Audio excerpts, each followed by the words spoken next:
keadaan self-awareness itu adalah agar kita bisa menangkap pesan bijak dari segala apapun yang disajikan oleh kehidupan.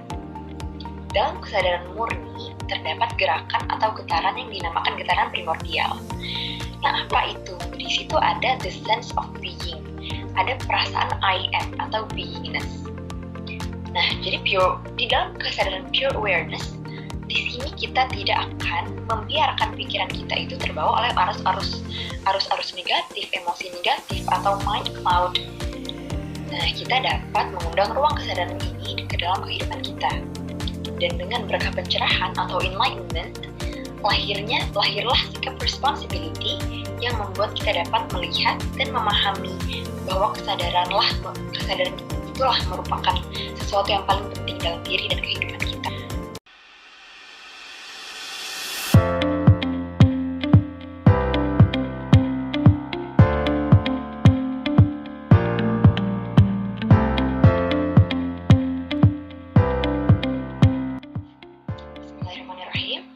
Assalamualaikum warahmatullahi wabarakatuh. Selamat pagi, siang, sore, dan malam semuanya. Kembali lagi pada pembelajaran pada hari ini. Kita akan belajar mengenai emotional alchemy. Nah, apa itu emotional alchemy? Emotional alchemy adalah ketika sebuah pengetahuan di mana kita sudah memiliki pengetahuan ini, kita akan memiliki kemampuan kreatif untuk mengalir bersama masalah dan tekanan di dalam kehidupan tanpa harus ikut larut di dalamnya. Kemampuan ini akan membawa kita pada true beautiful power yang sudah pernah kita pelajari di pembelajaran sebelumnya. Pertama-tama kita sudah mengetahui bahwa emosi itu muncul karena adanya stimulus dan respon. Nah, ketika sudah ada stimulus dan respon, akan muncullah action. Stimulus adalah hal yang menjadi sebab emosi itu bisa terproduksi. Di dalam diri masing-masing manusia, itu kita pasti merasakan yang namanya emosi. Emosi itu sangat banyak, ada emosi marah, kecewa, takut, atau emosi bahagia, senang, dan banyak emosi-emosi lainnya. Nah, dalam setiap emosi-emosi yang kita rasakan tersebut, akan selalu ada makna atau pesan bijak di baliknya. Dan emosi-emosi tersebut itu masing-masing memiliki nama. Ketika kita tidak mampu untuk memberikan nama yang tepat untuk setiap emosi yang kita rasakan, kita menjadi tidak bisa atau tidak mampu memahami pesan atau makna apa yang ada di balik emosi ini. Emosi ini ingin menyampaikan apa kepada saya. Nah, akhirnya ketika kita tidak bisa memahami pesannya, kita mengabaikan emosi tersebut. Kita tidak menghiraukan emosi tersebut dan akhirnya malah terpendam dan terkubur dan tidak kita proses. Disinilah pertanyaannya, apakah selama ini kita sudah benar dalam memberikan nama-nama kepada emosi-emosi yang kita rasakan? Apalagi sebagai manusia, itu kita pasti pernah merasakan perasaan-perasaan yang rasanya tidak enak. Nah, apakah kita sudah benar dalam memaknai dan memberikan nama kepada perasaan tidak enak tersebut? Karena ketika kita keliru memberikan makna pada perasaan yang tidak enak tersebut, maka perasaan padahal sebenarnya bukan merupakan perasaan negatif, itu bisa menjadi emosi yang negatif. Nah, tapi apabila perasaannya kita namakan dengan tepat, maka perasaan tersebut bisa menjadi emosi yang positif. Karena yang dinamakan perasaan tidak enak itu terdapat di dalam jiwa. Nah, sedangkan jiwa itu bersifat dualitas. Jadi pada dasarnya tidak ada perasaan yang negatif. Yang ada hanyalah perasaan yang kita tidak mengerti maknanya. Kehadiran jiwa itu adalah untuk mencicipi semua perasaan. Jadi ketika kita hidup, memang kita harus harus merasakan perasaan-perasaan yang datang pada diri kita, perasaan marah, emosi yang kecewa, atau perasaan takut, bahagia, senang, itu semuanya harus kita cicipi. Karena emosi itu sebenarnya penting, bagaikan sebuah lampu indikator pada mobil, lampu indikator yang menyala, seperti ketika bensinnya habis. Nah, itu akan berkedip-kedip bensinnya. Jadi kehadiran emosi di dalam diri kita, dalam diri seseorang itu sangat penting, karena sebagai suatu peringatan dini bahwa jiwa kita itu sedang membutuhkan sesuatu. Nah, jadi eksistensi emosi itu sebenarnya adalah anugerah yang penting dalam kehidupan kita. Nah, memang kita harus mengalami emosi dari emosi baik yang positif maupun emosi yang negatif. Nah, di sini perlu diingat bahwa emosi merupakan bagian dari rasio. Nah, rasa atau perasaan itu merupakan aktivitas dari rasio. Oleh karena itu, emosi itu bukanlah sesuatu yang irasional sebenarnya. Emosi itu kita bisa mengetahui dari mana asal-usulnya. Jadi bukannya kita tidak bisa mengetahui dari mana asal-usul emosi tersebut. Jadi emosi merupakan sebuah rasionalitas juga. Nah, seperti frustasi atau rasa bosan atau rasa kecewa itu bisa jadi merupakan emosi yang baik juga, asal kita mengerti apa makna di balik tersebut, apa di balik emosi ini, apa pesan yang ingin disampaikan. Lalu kita memiliki emosi atau rasa marah dan takut. Nah, di dalam hidup pasti kita memiliki pikiran tentang apa-apa saja yang kita yakini sebagai hal yang benar dan hal yang salah.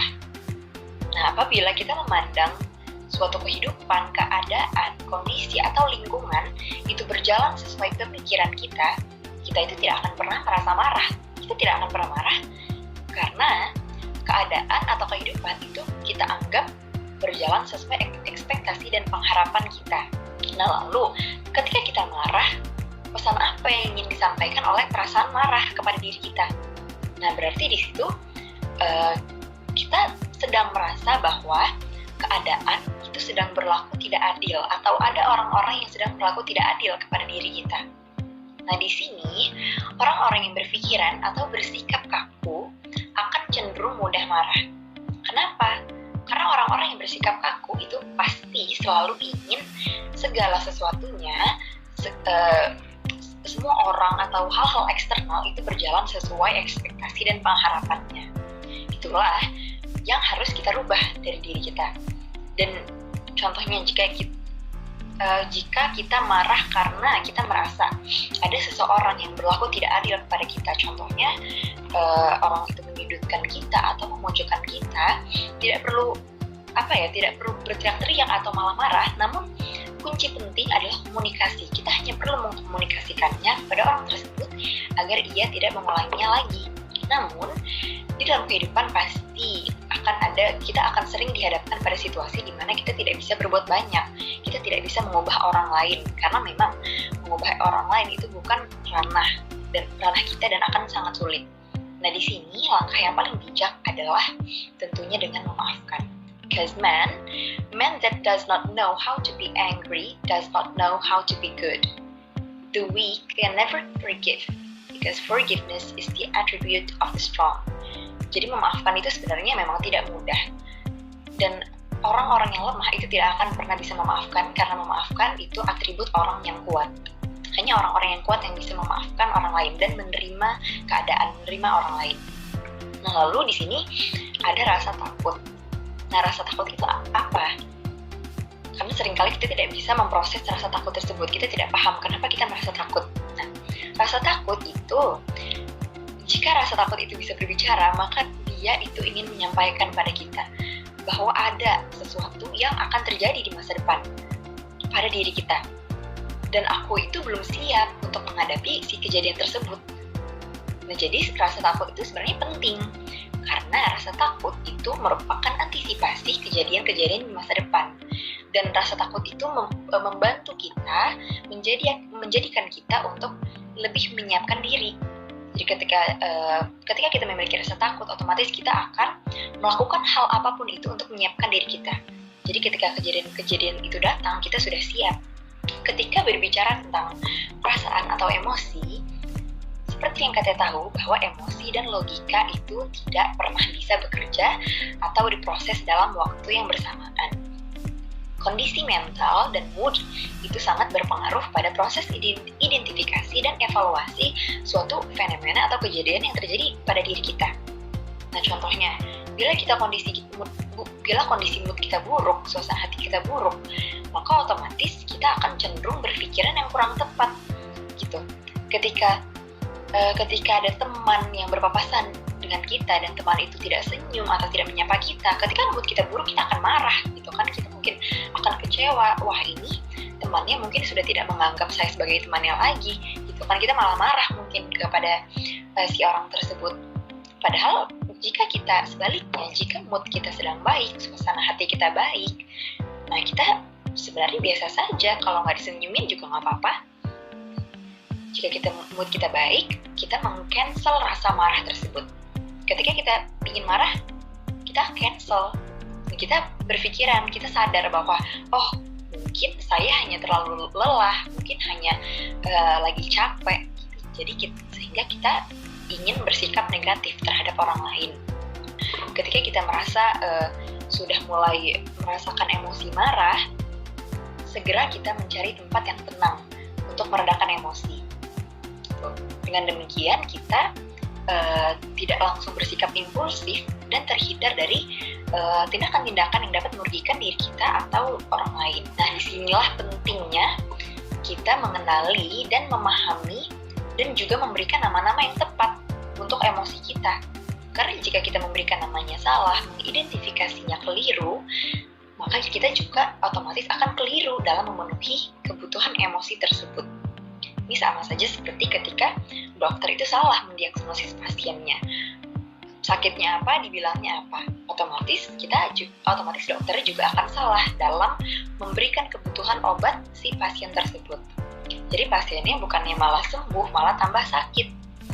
Jadi contohnya ketika kita marah, itu kita salah ketika kita merasakan perasaan-perasaan yang tidak enak. Kita salah mengidentifikasi, kita malah memberikan nama itu nama marah. Padahal belum tentu kita marah. Kita malah memenuhi kebutuhan emosi marah tersebut dengan teriak-teriak, dengan meneriaki orang lain, atau dengan membanting barang-barang di sekitar kita. Itu kan kita salah dalam mengidentifikasi perasaan, dan kita memenuhi kebutuhan emosinya juga salah. Nah, di situ kita malah merugikan diri kita sendiri dan juga merugikan orang lain. Jadi di situ kita bukannya malah emosinya bukannya malah reda, kita bukannya malah sembuh, kita malah tambah sakit. Keadaan self-awareness itu adalah agar kita bisa menangkap pesan bijak dari segala apapun yang disajikan oleh kehidupan.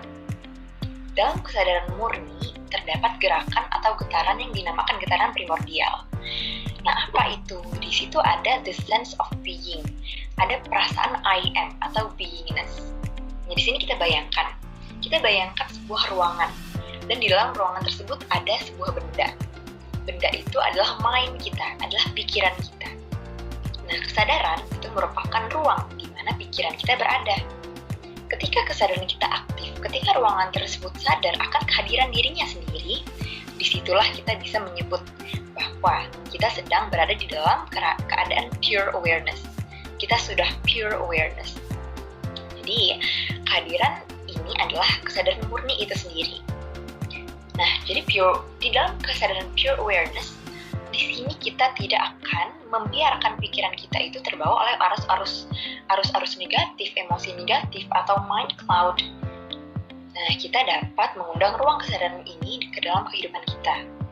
Dan dengan berkah pencerahan atau enlightenment, lahirlah sikap responsibility yang membuat kita dapat melihat dan memahami bahwa kesadaran itulah merupakan sesuatu yang paling penting dalam diri dan kehidupan kita. Nah, sekian dari materi pembelajaran emotional alchemy pada hari ini. Semoga kita semua bisa menyerap materi dan juga kemampuan emotional alchemy ini, sehingga kita bisa memiliki kemampuan yang kreatif untuk go with the flow, kita mengalir tanpa harus larut pada emosi-emosi atau tekanan-tekanan dan masalah dalam kehidupan kita. Dan saya juga berharap kita bisa berproses bersama-sama untuk dapat memproses dengan baik, dengan positif perasaan-perasaan yang kita alami, walaupun perasaan-perasaan tersebut tidak enak. Sekian dari saya, mohon maaf apabila banyak salah kata. Semoga kita semua dapat berproses bersama menuju pure awareness. Sekian dari saya, wassalamualaikum warahmatullahi wabarakatuh.